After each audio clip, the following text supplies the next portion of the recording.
Hey guys, so welcome back to another episode of Ask Candi. I can't believe we're on episode number 7.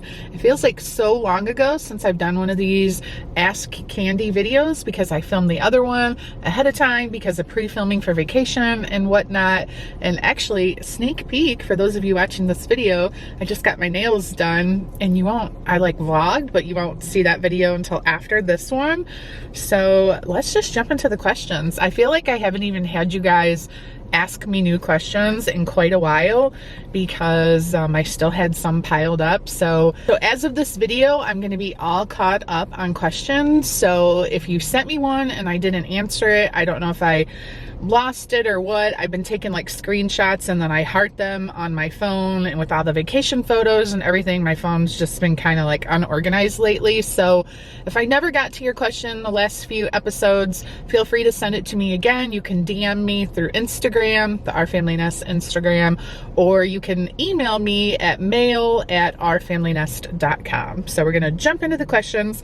First one is, I'm 25 and just married my husband in the summer. My parents have never approved of my husband, and now we are estranged since I proceeded to marry him. How can I repair the relationship with them while, of course, staying married to my husband? The first thing that comes to mind is, what is your opinion, your husband's opinion on this situation? Does he want to not have your parents involved in your guys' lives because they don't like him? Or is he really open to fixing whatever the issues are and moving forward and hoping that they accept him at some point in time? Let's just assume, for the sake of this conversation, that he's being nice about it. He's on board. He wants your parents' acceptance. My thought would be, I think you just need to sit down with your parents and just say, look, I understand you don't like him because of X, Y, Z, but he is my husband. He is the person that I am choosing to spend the rest of my life with. And maybe someday you guys are going to have kids. Do they really want to not have them in their lives? And I almost feel like, personally, if it was me, I would probably say, look, either you have to accept him and be willing to go out to dinner with him, try to build a relationship with him, or you're not going to have me in your life. I really feel like if it was me, I would give the ultimatum. I guess I would be willing to be open-minded and try to understand why they have an issue with him. And, parents, a lot of times what happens is you can be in a relationship with someone and you break up, and then you call up your mom and you're like, hey, you're not gonna believe what Bob did. He cheated on me, or he did this, or he did that. And the next thing you know, your parents are building negative feelings towards this guy. And then all of a sudden you fix the relationship, you get back together, and the next thing you know, you're married. And they're like, but wait a second, he broke your heart. He cheated on you. He did this, he did that. It's harder for parents to get past sometimes, when those bad types of things happen. So if it's something like that, where maybe you just need to have a good heart-to-heart conversation with your parents and say, look, these issues about Bob, I got over them, and I'm in love with him, and he's my husband, and he's my future, and if this is gonna work, we need to all get along. And again, at the end of the day, I would really present an ultimatum. I just can't imagine you're married, you know what I mean? You're 25, you're an adult, you're married, you have, you're grown up, you have chosen to be a grown up. They need to accept him. It's not their choice to decide who you marry and who you're going to spend the rest of your life with. Tell me if I'm wrong in the comments, guys, because I feel like this is a really good question that I'm sure affects a lot of people. How do you feel? Has this happened to anyone else, and how did you handle it? Because I feel again, I would put my foot down and say, if you want to continue to have a relationship with me, you need to accept him. And I'm not saying you need to, hang out with him every week and be his best friend, but you at least need to be civil and nice and welcome him into your home. Here's my question for Ask Candi. Do you think people should be judged if they have tattoos that are noticeable? Good person / bad. So regardless if you're a good person or a bad person. Tattoos, to me, I feel like it's so old school to look at someone with a bunch of tattoos and frown upon it. Used to be back in the day. I can't believe I'm one of these people now that's referred to the past as back in the day. Tattoos kind of were for people that are rough around the edges, you know, people that were into rock music and smoking cigarettes, and it was like the certain kind of person that would go get a tattoo. But nowadays I feel like everybody gets tattoos. I don't have a tattoo. I probably would have one if I had this like one thing. I just don't know what to get. I don't want to just pick something for the sake of picking something, but I swear someday before I die I want to get a tattoo. But again, I don't feel like nowadays should a person be judged for a tattoo? No, I feel like it's, you know, people that walk around with pink hair, or, you know, the nose rings are in now. Again, back in the day, if somebody had a piercing in their nose, they would be viewed a different way than they are today, in my opinion. When I keep saying in my opinion, and of course all of this video is my opinion, but I'm just saying, like, no, like if you meet someone and the next thing you know, they take their shirt off and they have a big arm tattoo or something like that, and I don't know, tattoos tell stories. If I met someone that had one, I would be like, oh, you know, how long have you had that tattoo? What does it symbolize? What's the meaning behind it? Strike up a conversation about it. But do I think people should be judged negatively?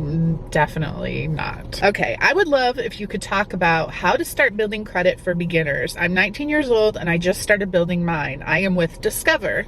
Could you touch on 1, good institutions to get a credit card from? 2, where are yours from? 3, how long did it take you to get where you're at with your credit score? 4, tips for spending on a credit card. 5, paying it down versus paying it back. 6, bad habits people make when they're trying to build credit, and any other good topics involving credit, building credit. If you make a decent living and you're using your credit cards to build credit, like this is a positive thing, don't get in the habit of using your credit card to buy things that you can't afford. If you're using it because, oh, I really want this $1,500 purse that I really can't afford to buy right now, so I'm just going to make payments on it, don't do it. If you can't afford it now, you're not going to probably be able to afford it later. Like, unless you know, oh, I'm going to pay for this with my tax refund, or I'm going to pay for this when I get my bonus at the end of the year. I feel like that's okay if you're that disciplined to for sure pay it off. Ways to build credit. If you have a credit card, say you use your credit card for gas, for eating out, for the occasional Target trip, whatever it is that you do. I've heard, I don't know this for sure, so don't quote me on it, but I've heard the best way to build credit is to make a payment on your credit card every 2 weeks. So say, you know, gas, food, whatever, you've been using it from March 1st to March 15th. Make a payment on March 15th, pay it off. Then you're using it for the next 2 weeks, and then maybe your credit card payment, the actual payment, is due April 1st. So you're using it for those next 2 weeks and make your payment by April 1st. Make sure you make it like a day or two before it's due, just to be safe, because you don't want to make late payments. I guess you build credit quicker if you make that bi-weekly payment. I don't know why. I don't know the science behind it, but that is just what I've heard on TikTok, actually. Many different TikToks I have heard that. Some people do it with their mortgage as well. They make a mortgage payment every 2 weeks. Mortgages are a different question though. Good institutions to get a credit card from. I mean, I think a Chase Visa. Chase is always a good institution. If you're banking with like Key Bank or whatever, and this is your first credit card, just get the credit card from the bank. I mean, you can shop to see who has the lowest interest rate if you're concerned with that. But if you're just trying to build credit, like get your first credit card and build credit, and you're going to pay it off every month, does the interest rate really matter? No, it doesn't. Just get a card that's convenient, make your payments on time, whatever's convenient. Now, once you get a little bit more established with your credit, or maybe you can even do this right off the bat. Chase credit cards are great because you can earn points and you can get rewards. You can get cash back. Like, you could look for those kind of deals. There's thepointsguy.com. He has great information. And I say he, but now he sold his company for like millions of dollars, and it's a team of people that run that website. But you can go there for all kinds of information and deals on credit cards. Personally, for Ken and I, we like having the Delta American Express because we use our card for everything, food, gas, shopping, online purchases, etc.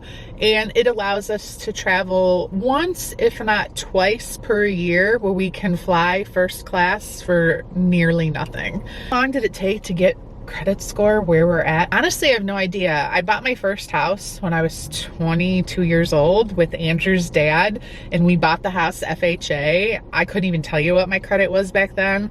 I had a credit card that I barely used, so I probably didn't have that great of credit. I did get a car loan, my first car loan probably when I was about 19 or 20. So I don't remember if I got that. Yeah, I think I got that on my own. I got my first car loan. My payment was $145, I remember, which was really kind of a lot for that many years ago. And then I didn't buy a house again until Blake was a year old, 2001, when he turned a year old, when we built our previous house, not the house we're in now.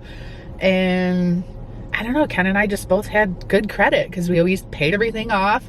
We didn't pay anything late. We each had a credit card that we paid on all the time. Honestly, it wasn't until like our 30s when things got rough with our recruiting business at one point that we got into some credit card trouble. And it was one of the first things that when I started doing YouTube and had money, extra money that was outside of our budget, the first thing we did was pay off all the credit cards. Hopefully all that credit card information helped you. There's probably way better advice out there on the internet, but I did want to answer that question because it's a good one. I love that someone is interested in wanting to learn about credit cards before they just go get one and start using it without really understanding. And speaking of that, how a credit card works is if you use it throughout the month and you pay off the entire balance by the due date, you get charged no interest. So there's no fee or interest involved. So that's the ideal situation. You want to be able to pay it all off by the payment due date. Because say you have a balance of $600 and you can only pay off $300, whatever that interest rate is, say it's 20%, you're going to get charged 20% interest on that $300 balance. It's going to get added onto your next bill on top of anything further that you spend that following month. So the interest only gets charged on the balance that's left over from the previous month, not new purchases. Next question. How do I bring up to my mom that I want to talk to a therapist about my childhood? For short, my mom's second husband, my stepdad, was very abusive physically and mentally, and I think talking to a therapist would help me mentally. Hope this makes sense. Thank you in advance. Oh, also to add, my stepdad committed suicide a couple years ago, and I think that's starting to affect me. So I am sorry. That sounds like a lot. And I'm assuming that you're like probably Carly's age or maybe even younger, like somewhere in that age range, if you need your mom to be involved for you to go to a therapist. Because if you're 24 or something like that, you don't need your mom's permission. Like, go to a therapist, make the appointment, just go, you know what I mean? I guess if you're on her insurance, though, that can get a little sticky, but whatever. How would you bring that up to your mom? I mean, I just feel like you should never be ashamed to go to your mom and just say, I feel like I need to talk to a therapist, and she might ask you why, and I feel like you should just say, like, there's some things from my past that I need to deal with. Like, I feel like this is going to affect me for the rest of my life if I don't deal with some of the stuff that I have been through, you know, like the passing of your stepfather, some of the stuff that you went through during your childhood. Like, I can't imagine a mom being against it. I'm certain in some circumstances, if the financial piece of it could be a burden, like if it's not in the budget, like, I don't know, try to work something out where you find a, you know, shop around, find a therapist that's going to accept your insurance, or a therapist that's not going to, you know, charge hundreds of dollars an hour. But in the end, I would not at all be nervous or feel ashamed about going to your mom and saying that you need to talk to a therapist. I'm a firm believer. I think it can help. And I've said this many times before. If therapy were free, I feel like everybody should be going to a therapist, because it's just one of the most amazing, most helpful things ever.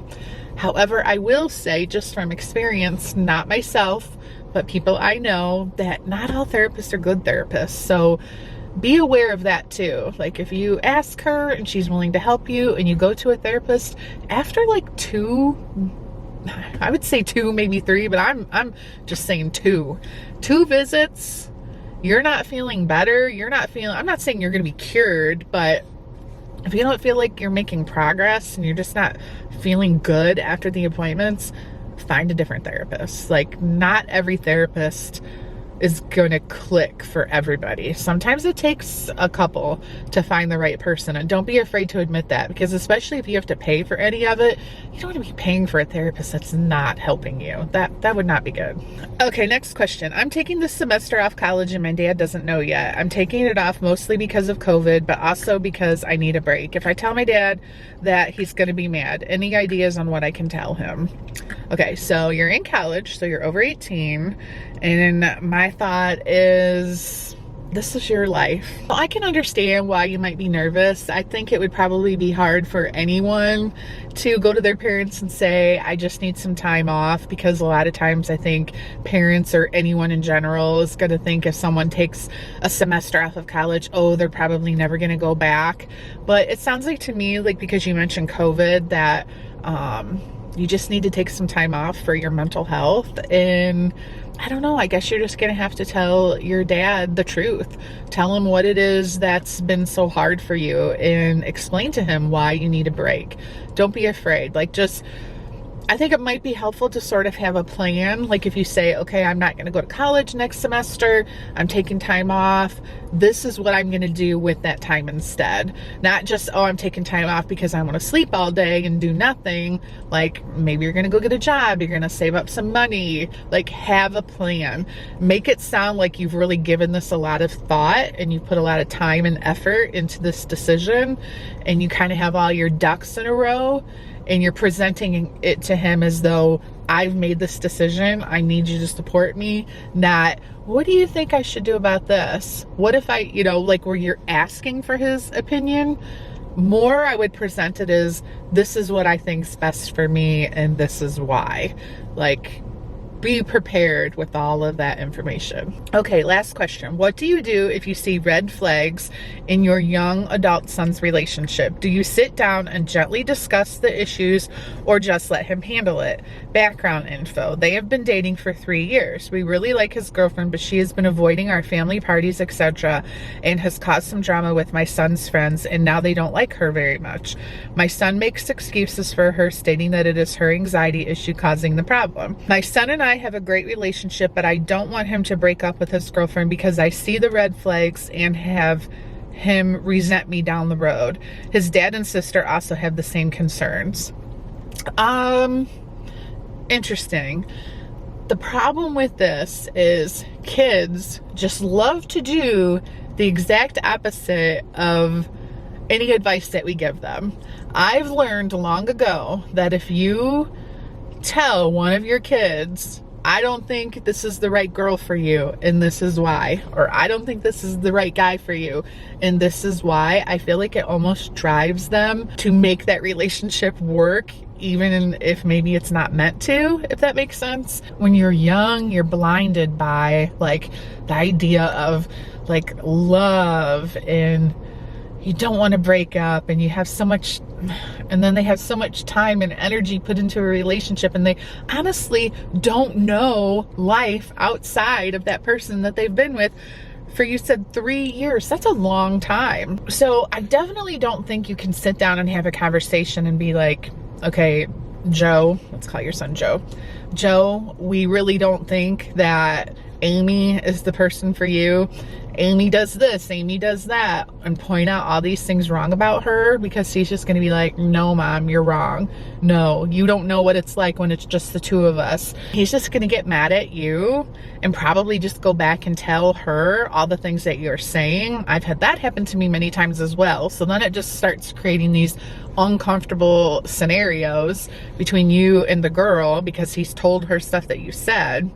I think instead, all you can do is wait for different situations to happen. Like the next time something happens that gives you a red flag, and then that's when you say, you know what, Joe, this has really concerned me that Amy keeps doing this to you. Like, this has happened before and it's happening again. She keeps alienating you against your friends. You're not going to have any friends left by the time she's done. Like, we're just really worried about you. Unfortunately, I truthfully feel at the end of the day, you kind of have to let him figure this out on his own. And chances are something's gonna break.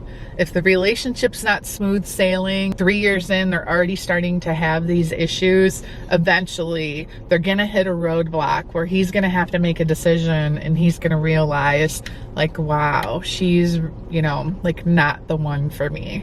And then you just need to be there for him, because that's your job. Our job as parents is not to pick our children's significant other. If only it were that easy. Life would be perfect, would it not? But you have to kind of let him figure it out on his own. All right, guys, that is going to wrap up all the questions. Thank you guys so much for sending those questions in. Like I said, if I skipped anybody's questions, I apologize. Feel free to send them to me again. I'll be doing another Ask Candi video 2 weeks from now. So have an amazing weekend, guys, and I'll see you next time. Bye, guys.